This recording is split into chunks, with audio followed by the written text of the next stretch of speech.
Hey there everyone, this is Samuel Johnson and welcome back to the MCU Perspectives, What If Edition. And today we're going to be discussing episode 11 of Marvel's What If.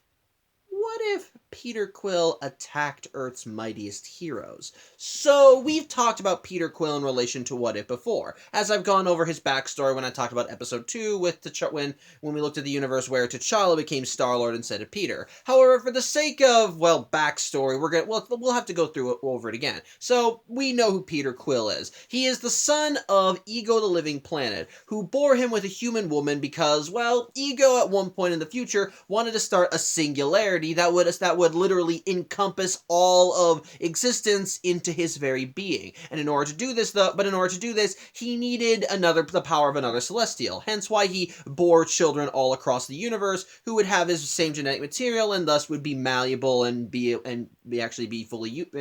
thus essentially be more easily influenced, so to speak. And ultimately he had a bunch of his children brought to his world with the intent of having them help him out. None of them survived, and Peter was just his latest attempt, as he hired Yondu and the Ravagers to go to Earth and pick Peter up and, bring him to his planet. However, in the main MCU timeline, Yondu wound up having a change of heart, and rather than handing Peter over, he decided to keep Peter on and raise him as his own, eventually resulting in Peter growing up to become the intergalactic criminal by the name of Star-Lord, who eventually went on to be one of the founding members of the Guardians of the Galaxy, eventually becoming an intergalactic hero. However, let's rewind the story a little bit. Because, what if Yondu didn't have a change of heart? What if he didn't take pity on the little Peter Quill? What if Yondu brought Peter right to his dad like he was supposed to? And that's where this universe comes in, as in this reality, Yondu and the Ravagers did bring Peter to his dad, and the instant that Ego had Peter in his thrall, he immediately got to work with the Singularity, essentially just sending Peter to all these different worlds that he planted his cosmic seed in, I mean the literal cosmic seed, and just one by one each of these worlds fell as they all became one with Ego's Singularity thing. And so as a result, just one by one things kind of were going to hell across the universe until eventually the next planet on the list was Earth, as the ship Peter was traveling in eventually wound up crash landing into New York. And I want to make something clear. All of this actually is the main plot of the episode takes place 6 months after Peter's mom died. So yeah, this is still in the 1980s, and Peter is still a kid. And as a result, when he crash lands in New York, and everyone asks, "What the hell? Why is this random ship here?" Peter ends up coming out of the ship. And it's clear that Ego still kind of got something going on up here, as we see Peter's eyes glowing, and he starts showcasing cosmic powers, which he immediately starts using to wreck everyone's shit. Pretty much just causing mass panic and destruction all across New York as he just walks along. As such, with all this going on, obviously the governments of the world want to know how the hell they can stop this, which is where we get to our main characters, specifically Peggy Carter and Howard Stark, as at this point in time, the pair of them were still alive, and were running Project Pegasus, which was meant to be part of S.H.I.E.L.D. As such, they're seeing all the damage that Peter is doing, and they quickly realize, okay, this kid is a problem, we need to find a way to take him down. And of course, conventional means are not working on this kid, so Peggy suggests, why don't they get the help of some of Earth's most powerful beings? Which at first Howard thinks is not going to work because, this is kind of during the Cold War, so there's kind of an international conflict going on. But considering how badly Peter is wrecking everything, it's kind of the thing is, eventually, he's not just going to be America's problem, he's going to be everyone's problem. So it's kind of in everyone's best interest if they put aside their differences and maybe come together to stop this kid. As such, Howard kind of concedes to this, and so they get to work getting ready to form their own little team. Which of course, since this is the 1980s, the heroes they gather aren't the same ones that we know in the main MCU. As in this case, we end up cutting to the home of Hank Pym and Hope Van Dyne, who we see that this is kind of sort of after the event after Janet was lost to the quantum realm, as it's only the two of them there, and Hank is not really doing a good job at being a single father. However, However, as he's trying to feed Hope, and Hope kind of has criticisms about her meal because, well, the vegetables that he's prepared are literally just potato chips, Howard ends up calling Hank. And while first Hank hangs up the phone, Howard is kind of being stubborn and he calls him back. And while Hank wants to tell him to piss off, Howard tells him to turn on the news. And sure enough, when Hank turns on the TV, he does see Peter destroying everything, and Hank realizes, okay, maybe I will give you the time of day. As such, Howard ends up sending a jet to pick up Hank, and Hank, because he didn't really know what to do with Hope, decides to take her with him. Don't know why he didn't get a sitter, but whatever. Let's just say he's not good at being a single, like I said, he's not good at being a single parent. However, it wasn't just Hank that Howard called, as we see more people coming into the fray as, remember Ant-Man and the Wasp? Remember Bill Foster, played by Lawrence Fishburne? The guy who said that he once was able to utilize the whole growing thing once upon a time? Well, at this point in time, he was still in active force, and they brought him in. That's right, ladies and gentlemen. We're going to actually be seeing the superhero Goliath at work in the MCU, or at least MCU adjacent. But you know what? He's still played by Lawrence Fishburne, so whatever. And on top of that, it's not just Bill Foster, but they also got the then-current Black Panther in the fray. In this case, King T'Chaka, T'Challa's father, who while Wakanda is still kind of a secular nation, again, Peter Quill, wrecking everything, gonna be their problem eventually, so best to work together with the other heroes and nip it in the butt while they can. On top of that, kind of operating that same nature, Russia decided to send their own agent to help out these guys, and, well, their agent was the Winter Soldier, which, yeah, the instant that Peggy and Howard see him, they both immediately recognize him as Bucky Barnes, though, well, sort of. They know that that the truth about the Winter Soldier's real identity are just rumors at this point, and even if they're true, that with everything they've heard about the Winter Soldier, then there may not be anything left of Bucky in there. So they're still a little dubious. As such, they're given the four heroes are, well, four superpowered individuals are given the lowdown on what exactly they need to do to stop Peter, as they're all led out to an airway where they meet the fifth member of their team. And I'm just gonna admit this right now, when I saw who the fifth member of their team was, I squealed. I went nuts and apeshit. I essentially just had a complete fanboy meltdown. And you wanna know why? Because the fifth member of their team is Dr. Wendy Larson, aka Mar-Vell. Yes! We actually are acknowledging the fact that Mar-Vell is the original Captain Marvel. She even is wearing her original Kree soldier outfit from when she served in the Kree. So yes, ladies and gentlemen, we are essentially showcasing the MCU version of the Mar-Vell version of Captain Marvel. Yes, she doesn't have actual superpowers, and she doesn't end up doing all the flashy shit that Carol does in the movies, but you know what? I fucking don't care. Let her be in this movie. Let her kick ass alongside the other superheroes. At the very least, it's fun. I'm glad that they're finally acknowledging the legacy. Yes, she's not a guy, but I don't care. It's still acknowledging that Mar-Vell was the first Captain Marvel. So you know what?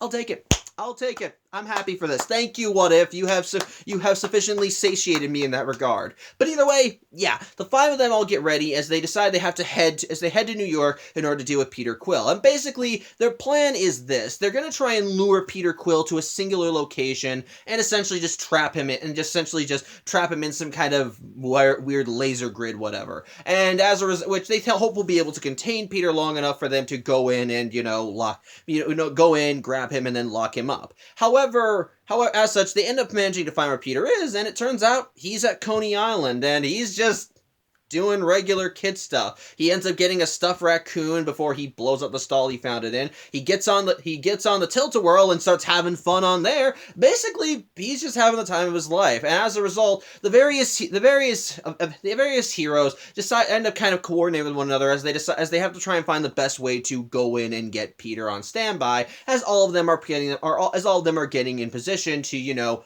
actually take Peter on. With Mar-Vell going to Peter's ship with the intent of, commandeering it and seeing exactly what made it tick. As such, everyone As such, with everyone in position, they immediately launch an attack, with Hank Pym leading the assault this time, as he uses his suit's ability as he uses his technology to communicate with ants to have literally all the bugs in the area swarm around Peter, and rather than use his cosmic powers to get rid of the things, he just kind of starts freaking out as he runs into the Hall of Mirrors. At which point King T'Chaka ends up throwing in the laser grid, whatever, which ends up chopping the head off of his stuffed raccoon, which even I was like, no, at that. And essentially, T'Chaka comes in, and he's in his Black Panther attire, which still looks pretty cool, and essentially just tells Peter, if you know what's good for you, stand down.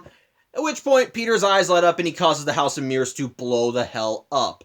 As such, immediately everyone goes on the offensive as they start trying to as they immediately try and confront Peter, which is easier said than done. As while Bill Foster is able to try and grow to giant size to try and contain him, which he did earlier, but I didn't mention because but whatever. Bottom line, he tries going in to contain him, but again, Peter's powers are too great, so he's not really doing any damage. Anyone that tries going in to try to fight him, Peter just easily knocks aside, and it's becoming increasingly clear that they're not doing so well. Especially when the Winter Soldier comes in with his ship, even Marvel tells him that he probably needs to pull back because considering how powerful Peter is, it might not be a good idea for him to get close to the engine, especially with the ship on standby. As such, when Peter does open fire, the Winter Soldier does evade, but he ends up blowing the starship he came in on out of the sky, as Marvel had flown in on that. As such, with the heroes kind of backed into a corner, the Winter Soldier lands the ship on the ground, and Hank suggests that maybe they need to do a retreat and essentially regroup. As such, with the Winter Soldier covering fire, everybody goes onto the plane and tries flying away, but at this point they kind of ticked Peter off as he uses his powers to hold their ship in place with the intent of most likely blowing it up. That is until the skies start flashing with lightning, which confuses everyone, until someone flies in from the skies and manages to hit Peter with a mighty hammer, and which throws him right into the dock of Coney Island and knock him out. And the person that did this is Thor. And he's not like a younger version of Thor, no. It's Thor, just the regular Thor, who is here to get Peter because of the singularity. As such, with Peter knocked out, the heroes are able to bring him back to their home base, and lock him in their own containment unit. Hold on one second. Apologies. But yeah, they managed to lock Peter in the containment unit, which is kind of the same cell that Loki was locked in the Avengers movie. But essentially, Thor gets all of the heroes up to speed on the whole singularity thing, and how Peter has essentially consumed multiple worlds already. Pretty much every world in the 9 realms has one by one fallen to the singularity, and now Midgard, aka Earth, is the next one on the list. Thankfully, Thor managed to intercept the cosmic seed before Peter could activate it, and so he presents it to the group. And so he ends up presenting it to the group, stating that as long as this seed isn't ignited, then the Earth won't go the way of the other 9 realms. As such, Howard suggests that maybe they should just destroy it now, throw it in the garbage disposal and be done with it. But Thor tells him that it's not that simple. With how much power the cosmic seed outputs on its own, they need the power of another celestial to destroy it. And sadly, the only one that can do that, the only celestial they have on standby, is Peter. So they expect Peter to do it. However, the monkey wrench kind of gets thrown in the fray as we see Hope Van Dyne kind of exploring the Project Pegasus base, and it turns out she kind of stole some of her dad's stuff, specifically various key cards to various locations, and she's just kind of waltzing around listening to music on an MP3 on a music player that apparently Hope left for her. So she's just having fun doing her own thing, until she eventually comes into the room where Peter is. And when she sees Peter, she doesn't freak out, even though she saw him blowing shit up earlier, but rather she unhooks her headphones and has him want to listen to music with her. Because, something I forgot to mention, you know the tape deck that Peter got from his mom when she died? Yeah, Ego destroyed that. The instant he saw Peter, he just took that and then and then transformed into cosmic energy. just to showcase how much power he had and to show Peter the wonders of existence and all that crap. My point is this.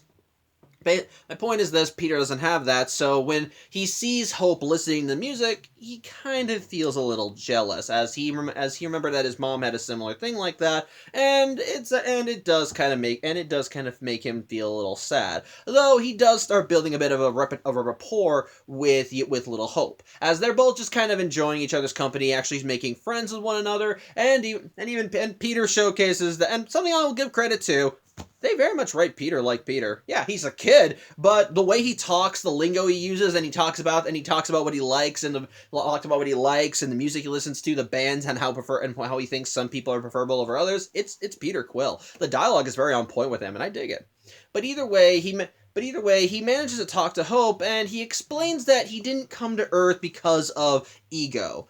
In reality, he came to Earth to get away from ego. As we learn a little bit later in the episode, the reason why Peter has been going through with the singularity is because ego has been in his head this whole time and has been essentially pushing Peter to do all the things that he's done. Now, and the thing is, well, from ego's perspective, he lost sight of Peter's ship as it looked like that it had been damaged and was thrown off course, which, as a result, that's when it landed on Earth, as, yeah, Earth was not the next intended target, despite the fact that a cosmic seed was planted there. However, Peter intentionally came to Earth because he wanted to try and get some grounding, as he thought that if he could come home and actually be in familiar surroundings, then he might be able to, get his dad out of his head and actually be able to think on his own again. And as a result, he wants to go home to Missouri. And Hope, feeling sorry for the kid, offers him a chance to get out of there. Which is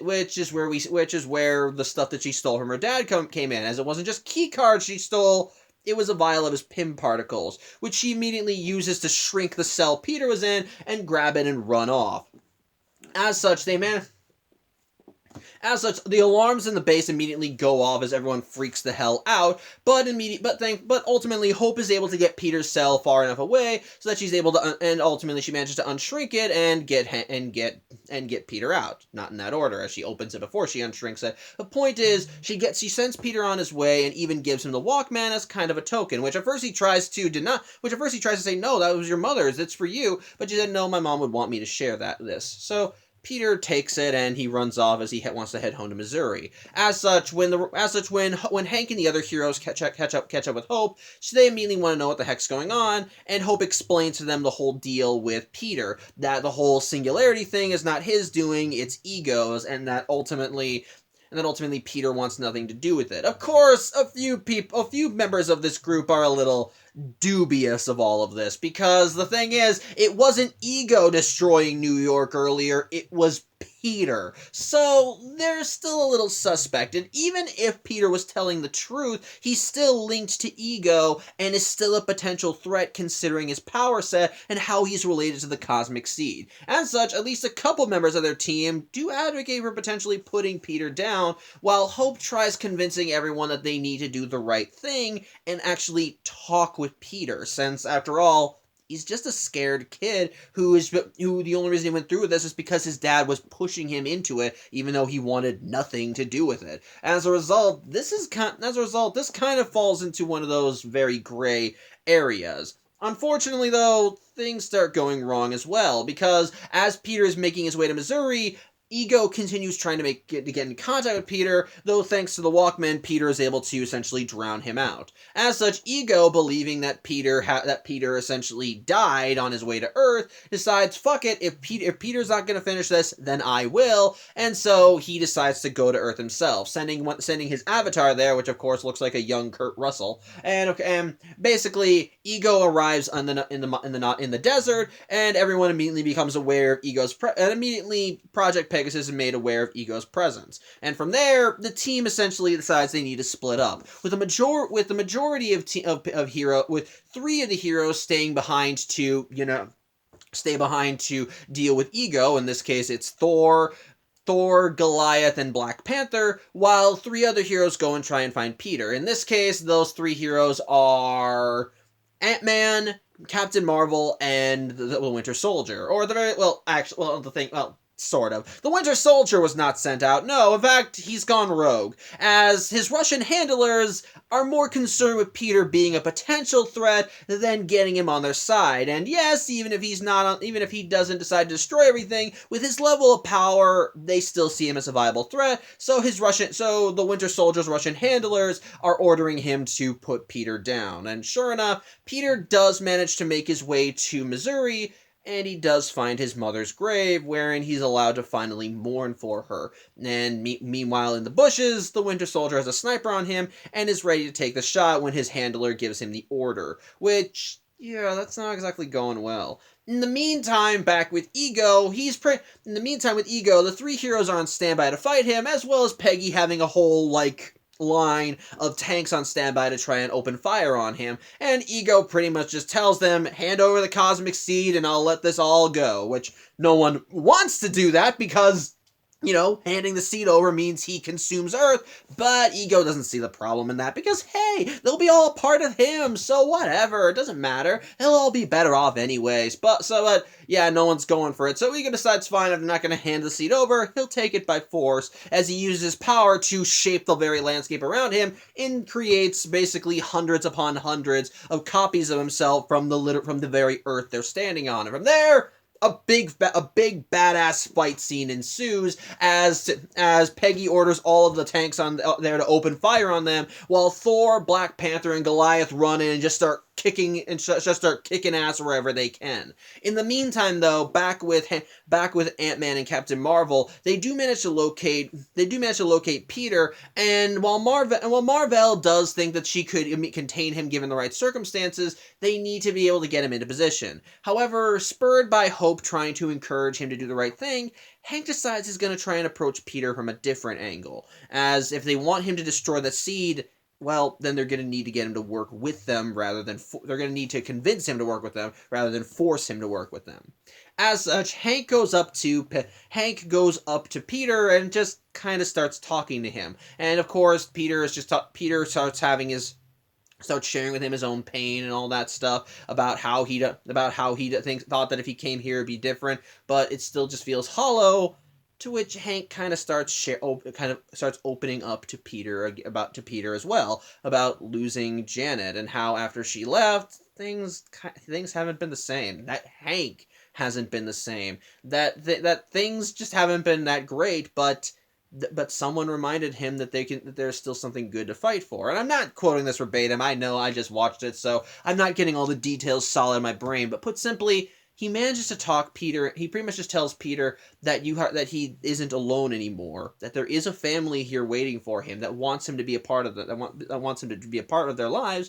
But only if Peter wants them. In the meantime, as Hank is having this heart-to-heart talk with Peter, we see the Winter Soldier getting ready as his handler gives him the order to fire. But as he does this, the Winter Soldier seems to hesitate as his handler tries to once again order him to fire. The comlink goes quiet for a second, which confuses Bucky, until Howard's voice is coming in over his ears. And immediately, Howard actually tries talking Bucky down, as at this point he's more than convinced that the Winter Soldier is Steve Rogers' old friend, and he does try and say, look at that kid. I don't see a big cosmic disaster. I see potential. I see something good. And he has the potential to actually have a better life here, but not if you pull the trigger. Think it through. And he actually manages to talk, and what makes it even better, he manages to get through the Bucky part of his mind by telling him about Steve, and that once upon a time, Bucky would have been Bucky and Steve would have been best friends, and the person that Steve was friends with would not have pulled the trigger. And while the Winter Soldier tries denying all this, saying, look, you don't know me, you don't know what I can do, Howard just keeps going and keeps saying, come on, don't pull the trigger, you can do it, please. Come on, Ginny, come in. Sorry, Ginny wants to come in. And while it looks like the Winter Soldier is still going to pull the trigger, Howard thankfully did get through to him. Sorry, Ginny's jumping on the bed. And, yep, he ends up pulling back, essentially allowing them to still get through to the man beneath the programming. So, things seem to go well, as Peter actually does take Hank's offer, and even embraces him in a hug, and it's just sweet stuff. Unfortunately, though, things are not exactly going well with Ego. While Goliath, Thor, and Black Panther have been doing their best to fight through all of his hordes, well, even if they destroy some, he's able to make more from the very earth. And Ego, finally kind of getting sick of this shit, ends up creating a literal mountain in his own image, which, yeah, it's not exactly something they can break through. And from it, he just starts creating more and more copies, which little by little begin overwhelming the three superheroes. As such, Ego, deciding he's had enough of this shit, decides that if they're not gonna, decides fine, he'll go and get the seed himself, as he sends out cosmic centrals to the heroes' base, and does manage to grab the cosmic seed, pulling it back. Thankfully, as he's bringing the seed back to them, that's when Ant-Man flies in with Peter on his side, and ultimately they're able to grab the seed. They're able to intercept the seed before it makes its way to Ego. At which point, Hank and Peter fly into Ego's mountain, and since they were flying on one of Hank's ants, they were small, so Hank unshrinks them, and when Ego sees Peter, it's like, "Oh, Peter, you're alive! Thank goodness!" and yada yada yada. Basically, Peter tries talking his dad down, saying they don't have to do this, but again, Ego's not backing down on this whole singularity thing, telling Peter that it doesn't matter. It doesn't matter. They're all mortal. Mortals die. This is all how it works. This is how it works. But they're gods. As time goes on, Peter will forget about all this stuff. To which Peter, outraged, even brings up his mother again, saying, "I thought you said you loved my mother." To which, just like in the main MCU timeline, Ego kind of shoots himself in the foot as he says, yes, he did love his mother, but she was getting in the way of the singularity, so he did what he had to do to make sure it went through. Peter ain't happy about that. And just like in the main MCU timeline, he decides to shoot him. Only in this case, instead of having a pair of blasters on standby, Peter has a cosmic seed. Which, while Peter may not have a lot of Ego's cosmic power without Ego's voice in his head, this seed is a part of him. And since Peter is Ego's son by blood, he's able to use the cosmic power he still has to crush it and absorb it into himself. At which point, Ego sees this, and he's outraged because, well, then clearly Peter is still one of those mortals. He's still weak. To which Peter just kind of smugly says, no, it's like, no, actually, my mom said I was a Star-Lord. Before he makes a little finger guns, and then just opens fire on Ego with this giant-ass laser that completely annihilates his avatar on Earth and the mountain they were standing in. It's actually kind of badass, and I dig it. But ultimately, it does the trick. As with Ego's avatar on Earth destroyed, all the doubles he had immediately disappear, and the mountain is no more. Thankfully, Hank and Peter are still alive in there, so yeah. It's a win. Ego is defeated. The singularity on Earth has been stopped, and ultimately, Ego's kind of down one of the essential pieces in his whole grand plan. So big win for the good guys, and they all celebrate as all of them go out to Hank's place and just kind of have fun, have a party, drink a few beers, all just having a good time. Even Marvel gives Hope and Peter Goose which. I don't care that they're the children. I don't care if Peter has cosmic powers or Hope is the son of Ant-Man or daughter of Ant-Man. I don't think I trust them around that particular cat. But ultimately, yeah. While everyone's having is festive and merrymaking and even sitting down for dinner, Thor eventually admits that he does need to leave early because, while they stopped Ego here, his mind is still out there resting on his planet, and Thor still has to avenge all the worlds that Ego destroyed. And as such, the rest of the heroes are like, "Oh, come on, can't you stay a little longer?" But Thor says he has to go. But the rest of the heroes don't want to say that they're not going to let Thor go alone. They're a team now. They're not just going to let him fight this fight on his own. To which Thor says that if they really want to join him, then they all best suit up. And the episode ends as we see this universe's version of the Avengers getting ready to go bring the fight to Ego. So, yeah, that's the episode. And my thoughts on it? It's a lot of fun. It's a very fun episode. I'm not going to claim it's a great episode. No. If I have to list one big flaw with the episode, it's that its pacing is a little rushed. Not like it's not like don't misunderstand. The pacing is not like horrible. It's not horrible rushed, but you can tell they're trying to hit all the essential plot points as quickly as possible. And I feel like the consequence of that is because they're trying to tell the story that they are in the 30-something time frame they have for the What If TV show, which yeah, as a result, a lot of moments that feel like they should have a lot more weight to them don't feel as strong. That doesn't mean that they're all horrible. It just means that because there's not as much time dedicated to certain moments throughout the episode, it doesn't feel like they have as much time to set in. And as a result, it does kind of feel a little distracting at points. Like for example, the revelation that Peter actually wanted to get away from his father is kind of one that feels a little out of nowhere. And when Peter first talked about it, I thought that he was just full of it. I thought he was lying to Hope when he told her about this, and that he was only doing it to trick her into letting him out of his cell. However, when we eventually learned that he really was trying to get back to Missouri, and because he wanted to find his mother's grave, it still, admittedly, I still felt sorry for him, because at the end of the day, he's just a scared kid wanting to get some form of closure for what happened to his mother. But at the end of the day, it still kind of felt. At the end of the day, that revelation really didn't come out. It really felt like it came out of nowhere. And to be fair, we could substantiate it by the fact that before Peter was captured by the Avengers, he was just going around, doing kid stuff. But before he was going around doing kid stuff, he was blowing things up, throwing things aside with his cosmic powers, attacking innocent people. Hell, when he went to Coney Island after he got his stuffed animal, he blew up the stall he got it from. That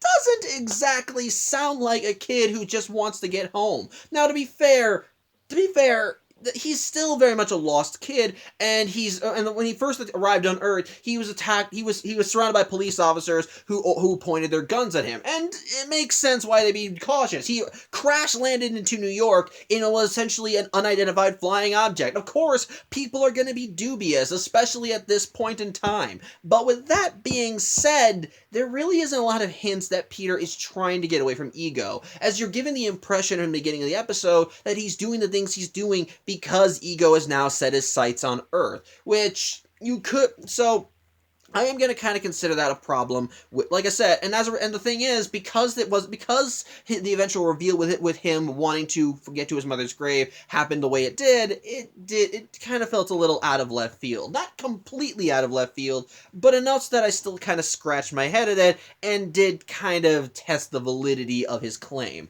And as a result, it was a problem. The same kind of sadly went for other parts of the episode too. When Peter and Ant-Man confronted Ego in this mountain, and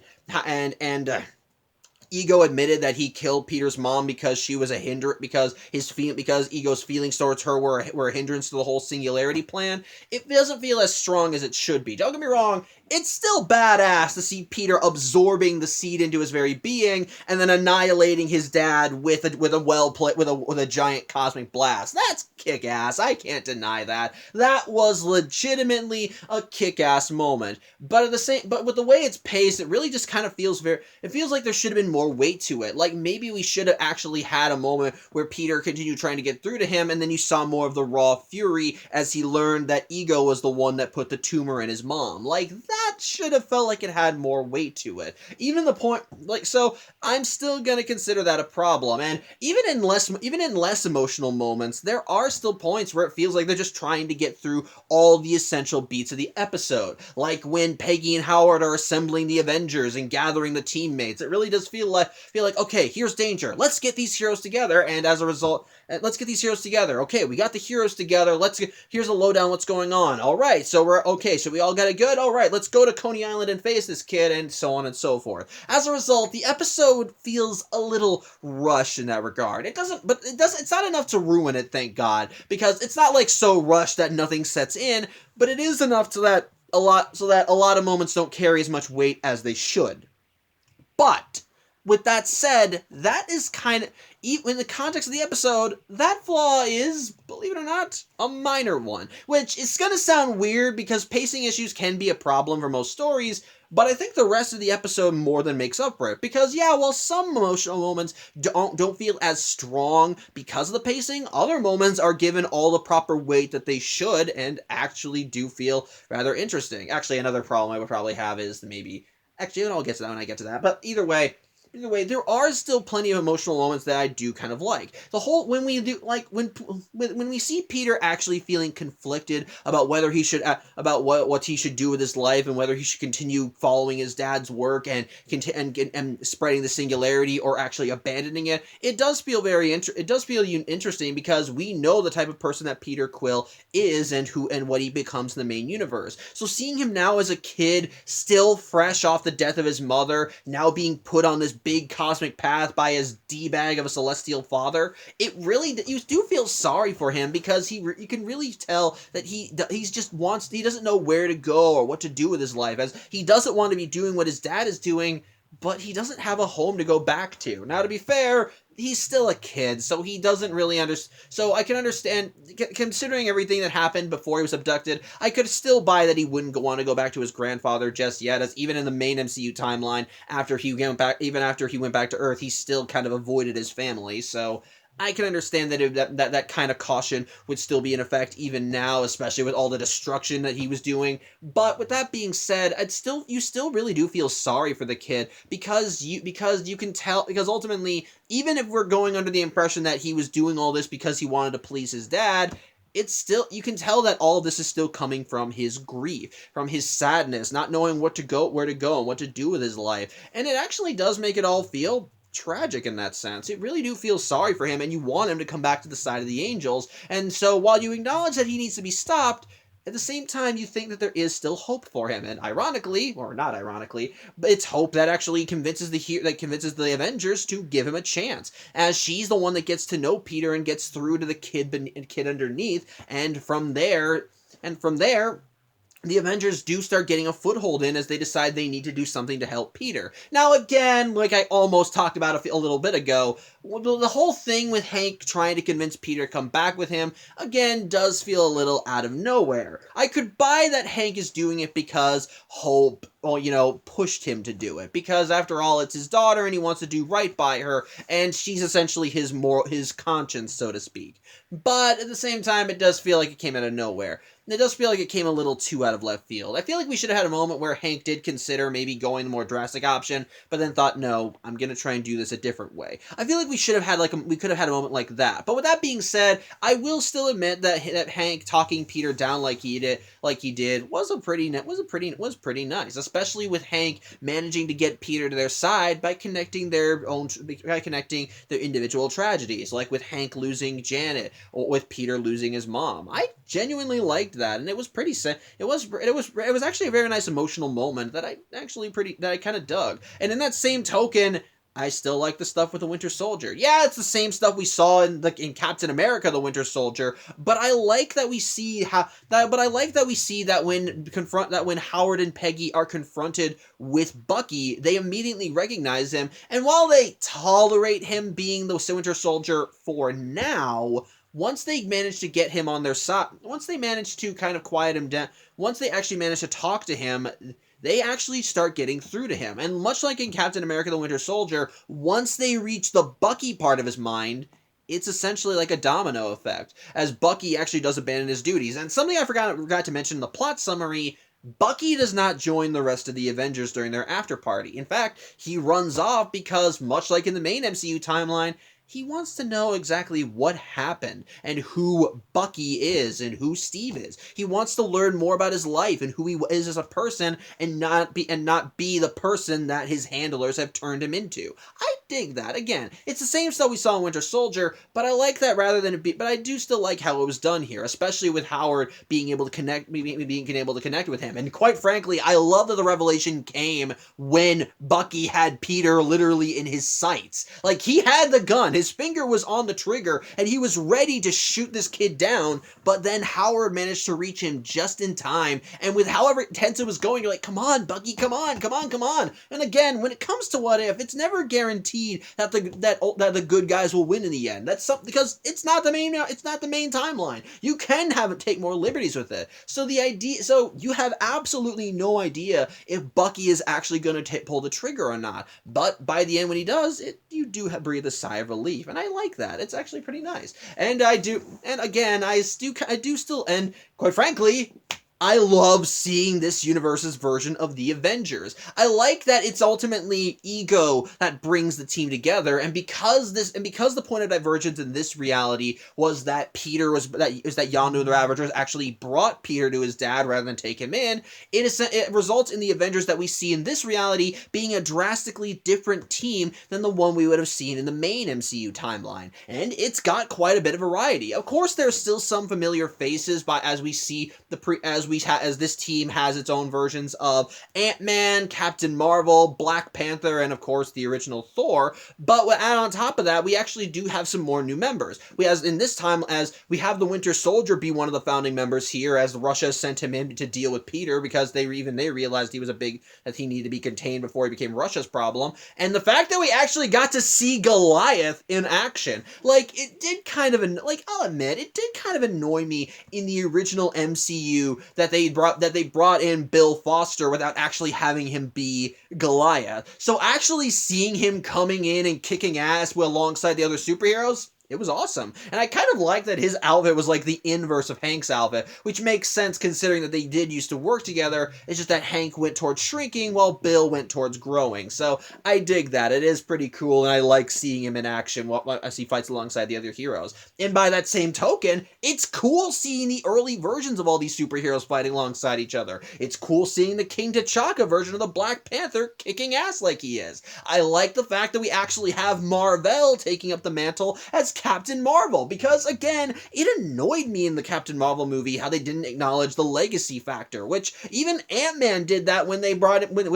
even the Ant-Man movies did that. As yes, while Scott Lang was Ant-Man in those movies, they still acknowledged that Hank Pym held the title first. So yes, this may be a what-if alternate universe, but I'm at least glad that they acknowledge, hey, Mar-Vell was the first, and at least in this reality, she was able to take the mantle first. So, you know what? I don't care. It's MCU adjacent. They acknowledged Mar-Vell as Captain Marvel. You got my win. You got me. You satiated me, Marvel. So good on you. Good on you. So at the very least, it is still cool, especially with my bringing Thor in. As such, and of course, the action is still awesome. It's still awesome. As much like in the main movies, it's still cool to see this team of Avengers working alongside each other, kicking ass, coordinating with one another, duking it out with Peter and his cosmic abilities. I love how by the end, I love kind of the roundabout way how this world's version of Star-Lord came to be. As rather than being an intergalactic pirate, he essentially threw his lot in with the various heroes and absorbed a portion of Ego's power for himself. So now he has his own cosmic celestial abilities, which he's now turning to good. And yes, it was still and I dig the writing for Peter Quill in this episode. He's a kid, but this really does feel like a young Chris Pratt as Peter Quill, as he still has the same attitude as Peter Quill from the movies. He has the same kind of snarky demeanor. He feels like he has the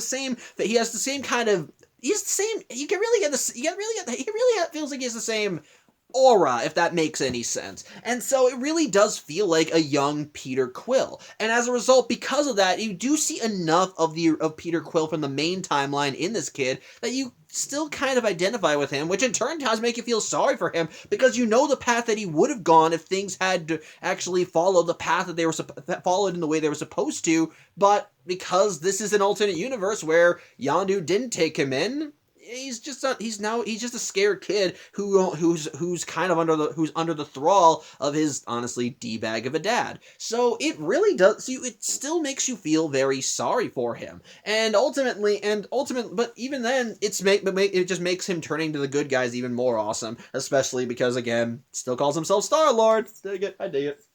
So yes, at the end of the day, the episode does have problems. It feels rushed in terms of the stories. It feels like they're just trying to hit all the beats as quickly as possible, which I feel is a consequence of having it be a 30-something minute episode. I feel like if this was its own movie, that would be able to give more time for the plot points to breathe and thus have certain emotional moments carry more weight than they would have had in the episode. But on its own, this episode was actually pretty good. It was overall just a fun episode. It was cool to see a different version of the Avengers form because of different circumstances. I love that we see enough familiar faces in there that it's recognizable while still throwing in a few original ones. I like that we actually get some lip service to the heroes that came before and show them kicking ass in their heyday. I love seeing this alternate version of Peter Quill and how he eventually turns on his dad, and seeing him turn on his dad just like in the main MCU timeline. It's still got plenty of fun action. Yeah, it's still got plenty of fun action. It does have, while some emotional moments don't feel as strong, it's still,